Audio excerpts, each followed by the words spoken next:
Асық ату көшпенділердің ежелгі ойындарының бірі. Ғалым этнографтардың пікірінше, ол Қазақстан аумағында біздің дәуірімізге дейінгі бірінші мыңжылдықта пайда болған.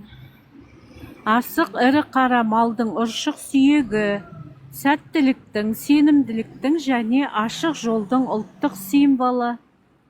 Батыс мұра Бейгвиллінің атауы батыс мұрасы дегенді білдіреді. Батыс мұра халқымыздың жарқын тарихын, мықты рухы мен бай мәдениетін бейнелейтін бірегей кеңістік. Сондықтан Биг Асық Бейгвилл атауының негізінде алынған терең мағынаны үйлесімді толықтырады.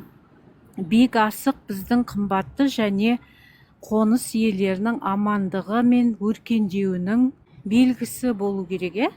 Жалғасы жоқ екен. Асық ату – одна из древнейших игр кочевников. По мнению ученых-этнографов, она появилась на территории Казахстана еще в первом тысячелетии до нашей эры. Асық – это коленная кость крупного рогатого скота, национальный символ удачи, уверенности и легкой дороги.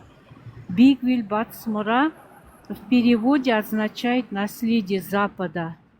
Батыс мұра – уникальное пространство, символизирующее яркую историю, крепкий дух и богатую культуру нашего народа. Поэтому Биг Асық является гармоничным дополнением глубокого смысла, заложенного в названии Бигвилля. Мы верим в то, что Биг Асық станет символом благополучия и процветания наших дорогих новоселов. Жоқ, Апекке барған жоқпын. Апекті көргіңіз келіп тұр ма?